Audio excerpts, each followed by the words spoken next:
Distinguons l'individuel de l'individuel, l'indivisible dualité, le point rituel.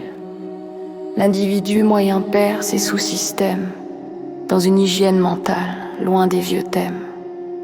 L'observation cerne l'objet, le dégage de son vide. C'est l'expérience des fentes, l'observateur lucide. Selon l'œil qui regarde la particule ou l'onde, change la nature même du vécu de ce monde. L'objectivation n'est pas qu'un souvenir, c'est l'impression de la forme qu'on laisse atterrir. Subjectif, je suis la colère, je suis la démence. Objectif, je vois l'émotion comme une simple fréquence. Elle s'annihile d'elle-même sous le faisceau de la vue. Elle perd son pouvoir dès qu'elle est reconnue. De l'individu vers l'individualité,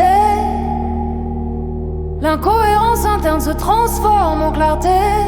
On observe la danse sans se faire marcher sur les pieds. L'osmose remplace enfin les systèmes fracturés. C'est un passage de l'ego vers la métaconscience, une transmutation par la pure présence. J'ai connu la dépression, ce manque de pression électrique, sombrer dans les abysses dans un silence pathétique. Mais j'ai appris à ne plus freiner la chute, à toucher le fond pour arrêter la lutte. Le sol des abysses, c'est l'appui de l'impulsion. Une fois le cycle fait, tout n'est que transition. Traiter la racine, couper le rameau principal pour que l'arbre s'allège de son poids hivernal.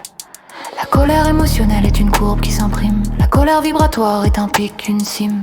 Elle monte en éclair et redescend d'eux-mêmes, sans laisser de scories, sans poser de problème. Du plan émotionnel au plan psychologique, on bascule lentement vers le mental pur logique. Le haut mental, là où rien n'adhère, où l'on oublie, où se souvient sans poids, sans mystère. De l'individu vers l'individualité, l'incohérence interne se transforme en clarté. On observe la danse sans se faire marcher sur les pieds. L'osmose remplace enfin les systèmes fracturés. Oh.